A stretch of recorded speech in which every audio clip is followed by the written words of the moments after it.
Tu te demandes ce que je suis en train de faire? Bah c'est simple, je suis en train de faire comme Holger Rune, je suis sur courant alternatif. Voilà, c'est la vanne du début de cette vidéo. Faut pas m'en vouloir, il est minuit 20 au moment où je fais cette vidéo. Le match était long. C'était pas le match de l'année, franchement, on va pas se mentir. Je sais qu'il y en a qui ont plutôt aimé. Moi, j'ai eu un peu de mal à rentrer dans ma partie. Musetti Rune vient de se finir. C'était la night de ce soir et c'était la night qui, sur le papier, me hypait le plus. On va décrypter ce match, on va décrypter ce qui s'est passé. Est-ce que Holger Rune ne serait pas surcoté? Je me pose réellement la question. On va en parler dans cette vidéo. On va parler de la journée qui vient de se passer à Roland-Garros. Alors bouge pas, on commence tout de suite.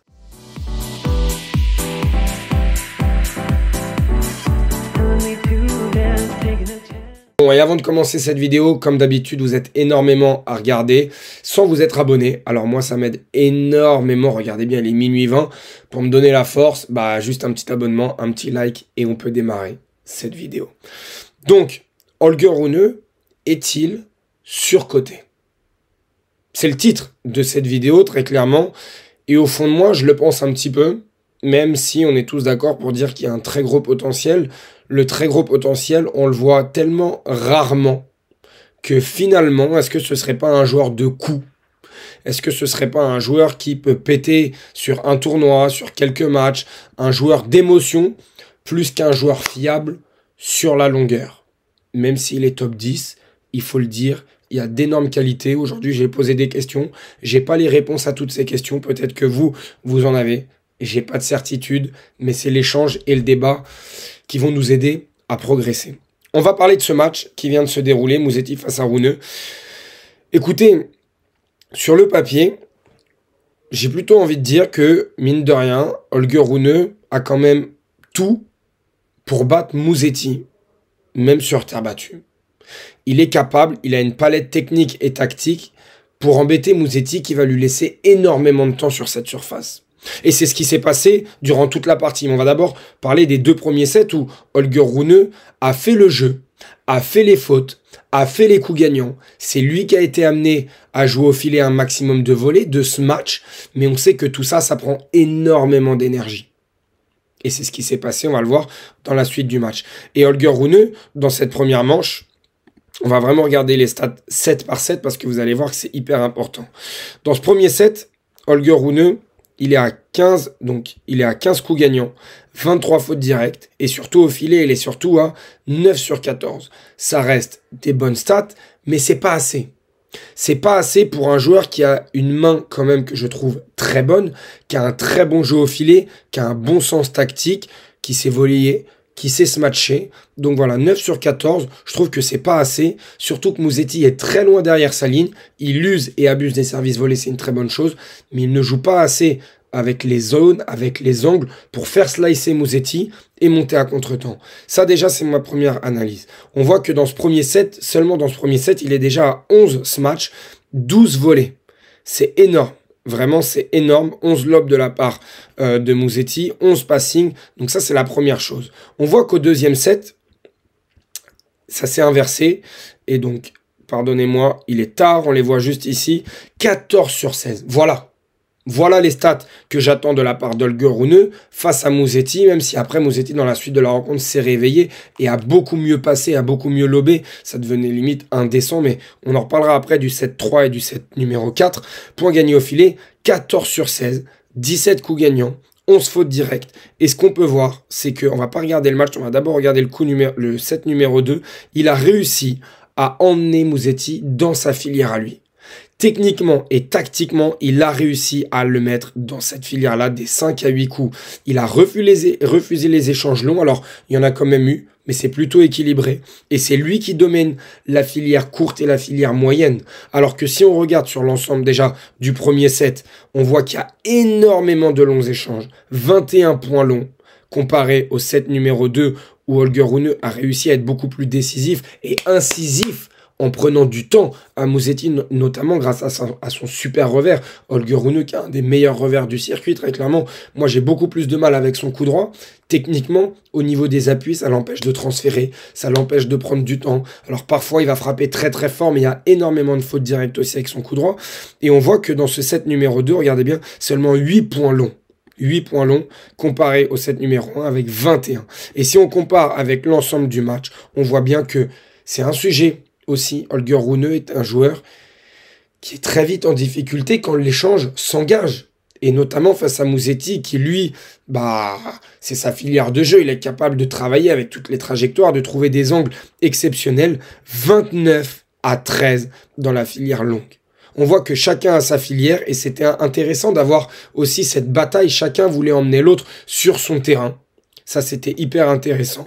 Mais quand on regarde les stats générales, et puis après, on va repasser au stat numéro 3, qu'est-ce qui s'est passé, en fait, au set numéro 2? On l'a pas vu, mais il y a eu énormément de ce match, encore une fois. 8, 4 volets. Pareil, il y a eu 10 lobes. Vous imaginez que tout ça, c'est énergivore. Et à partir du set numéro 3, qu'est-ce qui se passe? Holger Rune baisse physiquement. Il n'y a plus d'essence dans le moteur. On est très clair. À partir de là, 38%, ça se ressent tout de suite au niveau du service. Quand tu perds de l'essence au niveau du moteur, au niveau du service, ça se ressent instantanément. Et là, on le voit, 38% de première, comparé à Musetti qui lui tourne autour des 70. Ça y est, la dynamique s'est inversée. On le voit que dans ce troisième set, Musetti, il fait ce qu'il veut. Et là, il domine toutes les filières, que ce soit la courte, grâce au service retour, où forcément, il n'y a pas match. Et puis même quand l'échange s'engage, il y a très peu d'échanges longs, parce qu'il y a énormément de fautes directes de la part d'Holger Rune. Ça devient très compliqué. Et puis après, pareil, dans ce dernier set, peu de longs échanges. On voit un Holger Rune qui est fatigué, qui commet beaucoup de fautes. Et puis surtout, on a un Musetti qui commence à trouver toutes les zones, toutes les solutions, qui devient monstrueux au niveau des passings. Voilà, à partir du moment où ce deuxième set, très clairement, Holger Rune avait trouvé une solution, elle lui demande trop d'énergie sur 3, 4, 5 sets. Et pourtant, j'ai envie de dire que lui, il a les solutions, très clairement, dans la raquette, mais physiquement, il y a un énorme problème. Et on va le voir, notamment dans ses stats en Grand Chelem. Ses stats en Grand Chelem, elles sont décevantes. Elles sont décevantes parce que Holger Rune, on se rappelle, on va regarder un petit peu ses trophées et on va parler maintenant du joueur Holger Rune. Qu'est-ce qu'on doit attendre de ce joueur? Qu'est-ce qu'on peut attendre de ce joueur? Très clairement, moi, c'est ça qui m'intrigue, c'est ça qui m'intéresse parce que oui, Holger Rune a gagné un Master 1000 très jeune. Et de quelle manière? Et de quelle manière il l'a gagné? Il nous a montré qu'il avait un tennis complet, qu'il était capable de faire des choses exceptionnelles. Et on l'a revu notamment cette année à Barcelone, faire des très bonnes choses. Mais regardez bien ce palmarès maigre, très clairement pour le potentiel qu'on lui a annoncé et qu'on lui a promis. Et c'est pas moi qui le dis, c'est lui-même. Il le dit, je veux gagner Roland-Garros et je me vois former un Big 3 du futur avec Alcaraz et Sinner. Pour l'instant, seul l'Espagnol a gagné un tournoi du Grand Chelem. On était en 2023. Quelques mois après le titre d'Holger Rune à Bercy, Yannick Sinner n'avait encore rien gagné en termes de Grand Chelem. Donc Holger Rune, très rapidement, on l'a mis tout là-haut, au même stade que Alcaraz et Yannick Sinner. On fait un constat rapide. Depuis 2022, Yannick Sinner est devenu le meilleur joueur du monde actuellement. Alcaraz est celui qui a gagné le plus de grands chelems actuellement. Et Holger Rune, depuis ce Master 1000, c'est énormément d'échecs, énormément de déceptions, énormément de désillusions. C'est des émotions. C'est vrai que c'est des émotions parce que Holger Rune, je l'en avais parlé dans ma dernière vidéo, c'est un joueur qui est clutch. C'est un joueur qui, dos au mur, est capable de sortir des très grandes choses. C'est un très grand matcheur. On le voyait encore aujourd'hui, même dans les derniers points, même quand ça devenait compliqué à 5-1, il serrait le point. Il ne lâchait pas. Mais, comme j'ai un petit peu ironiquement commencé cette vidéo, il est trop souvent sur courant alternatif. Et ça, c'est un problème avec Holger Rune. Très rapidement, pour finir la parenthèse, regardez ses résultats en tournoi du Grand Chelem. Open d'Australie, premier tour, 8e, deuxième tour, 8e. Bon, à part Yannick Sinner, allez, Andrei Roublev, pas de souci, déception et déception. À Roland-Garros, Rude, Zverev, aujourd'hui Musetti, il n'y a pas de scandale. Pour moi, il perd à chaque fois contre un joueur qui est censé être meilleur que lui à ce moment-là sur cette surface. Aujourd'hui, avec Musetti, vu la saison de Musetti sur terre battue, Musetti est un meilleur joueur qu'Holger Rune à ce moment-là. Mais sinon, c'est kiff-kiff. À Wimbledon, Giron, bon, pour moi, pas normal. Après Alcaraz et Djokovic, il n'y a pas de scandale, on est bien d'accord là-dessus, mais il n'y a pas non plus de surperformance. À un moment, on doit être capable aussi de surperformer. À l'image d'un Carlos Alcaraz, quand il remporte le titre pour la première fois face à Novak Djokovic, il n'était pas forcément favori ou attendu, et il nous a sorti un match de légende. Force est de constater que Holger Rune ne l'a pas fait. À l'US Open, il perd contre Novak Djokovic. Cameron Norrie, Arbales Baena et Brandon Nakashima, on voit qu'il y a du mal à finir les saisons, un petit peu comme un Carlos Alcaraz. Mais voilà, pour faire le tour, je pense que oui, pour ma part, Holger Rune est surcoté. En tout cas, on en attend trop de ce joueur. Il y a évidemment beaucoup de talent, il y a évidemment une attente à avoir, mais je pense qu'on a tous compris qu'on ne peut pas avoir la même attente que pour des Yannick Sinner ou pour un Carlos Alcaraz. C'est pas le même style de joueur. Alors il va pouvoir les embêter une ou deux fois sur un match. On l'a vu à Barcelone, il a battu Carlos Alcaraz. Il est capable. C'est un joueur de coup. C'est un joueur qui est capable de se sublimer. Mais pour l'instant, c'est encore trop léger. Et notamment physiquement. Voilà ce que j'avais à dire sur Holger Rune.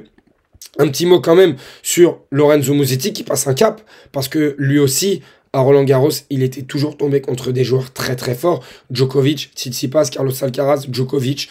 Dans les autres grands chelems, assez décevants, sauf l'année dernière à Wimbledon où il fait demi-finale. Musetti a passé un cap cette année. Très clairement, je l'ai senti calme, je l'ai senti serein. Il était en mode diesel, il est rentré dans sa partie, il avait son plan de jeu. Il s'est fait agresser, il a laissé passer la tempête. Et puis début du troisième, il en a remis. Début du quatrième, il a joué son meilleur tennis. J'ai trouvé ça bon. Je pense qu'il peut bien mieux jouer. Et c'est là où ça me donne confiance et que je me dis aujourd'hui, Musetti a quand même une certaine marge sur cette surface et j'ai hâte de voir la suite. Un petit mot sur le reste de la journée, très rapidement, comme ça, avant d'aller se coucher. Carlos Alcaraz est une bénédiction, nous dit Tennis Temple. Carlos Alcaraz est une bénédiction pour ce sport. C'est exceptionnel. Dites-vous, petite anecdote, aujourd'hui, je me baladais comme ça dans les allées de Roland-Garros et à mes pieds, j'ai trouvé un ticket comme Charlie et la chocolaterie, exceptionnel. Je trouve un ticket pour accéder aux loges. Un ticket comme ça, tac, ticket. Et là, je me suis retrouvé à aller sur le central, dans les loges, avec un ticket. Et j'ai vu Carlos Alcaraz et Ben Shelton au deuxième rang. Et ben, je peux vous dire que c'était exceptionnel. Ben Shelton a fait un match remarquable, percutant, incisif. J'ai adoré. Mais Carlos Alcaraz ne s'est pas fait attraper. Et aujourd'hui, beaucoup se seraient fait attraper par ce Ben Shelton-là. Mais Carlos Alcaraz est un joueur exceptionnel. Lui aussi, j'ai envie de dire, sans forcer, laisse passer la tempête, mais avec un stade encore bien plus haut que Musetti et de ce que je pouvais raconter avant. Carlos Alcaraz, c'est simple, c'est facile, c'est puissant, c'est rapide, c'est remarquable. Et de voir ça, et d'avoir la chance de voir ça au premier rang, je vous assure que c'est exceptionnel. On se rend pas compte. À la télé, déjà, on a l'impression que c'est fou, mais là, de voir ça de si près, bah voilà, exceptionnel. Petit point sur Carlos Alcaraz, il a lui-même dit à l'arbitre qu'il avait lâché la raquette. On parle souvent de ça, il y a souvent des débats. Oui, toi, si tu es joueur professionnel et que la balle double, est-ce que tu le dis, est-ce que tu le dis pas? Carlos Alcaraz, aujourd'hui, il a fait une volée gagnante, mais au moment où il fait la volée, il lâche la raquette. Et au tennis, pour valider un point, on est obligé d'attraper la raquette et d'être en contact avec la raquette au moment de l'impact avec la balle. Ce qui s'est passé, c'est que Carlos Alcaraz est un magicien, il a lâché la raquette et il a quand même réussi à envoyer la balle de l'autre côté. Personne ne l'a vu. Et pourtant, Carlos Alcaraz, lui, s'est dénoncé directement et a dit non. J'ai lâché la raquette, le point est pour Shelton. Voilà encore une fois comment on peut ne pas aimer Carlos Alcaraz. C'est un joueur exceptionnel, avec un tennis exceptionnel et un état d'esprit exceptionnel. Un petit point sur la journée, parce qu'il y avait plein de choses qui se sont passées. Après, on se quitte et on va dormir. Tommy Paul a déroulé. Tommy Paul au retour aujourd'hui. C'était une masterclass, un timing, un œil monstrueux. Il a éteint Popirine, monstrueux, exceptionnel. Tiafoe qui s'offre le premier quart de finale de sa carrière à Roland-Garros. Tiafoe, pareil, qui est un joueur de coup. Tiafoe qui disparaît. 3 mois, 6 mois, 1 an. Et puis, tac, de temps en temps, il est là en grand chelem. Incroyable. Incroyable, Francesca Tiafoe. Et puis le circuit féminin, un mot, parce que c'est vrai que je prends pas souvent le temps d'en parler. Forcément, je le suis un petit peu moins, donc je me sens moins légitime d'en parler, mais je le suis quand même. Et aujourd'hui, on a vécu la meilleure journée, très clairement, du tableau féminin, avec un match exceptionnel entre Paolini et Svitolina, avec des balles de match sauvées de la part de l'Ukrainienne. C'était peut-être le plus beau match du tournoi. Après, on a eu Swiatek qui est pas passé loin de la sortie, mais qui s'en est sorti. Et les favorites répondent présent. Zeng, Sabalenka, Swiatek, Paolini qui sort. Bref, on a un Roland-Garros, j'ai envie de dire, spécial.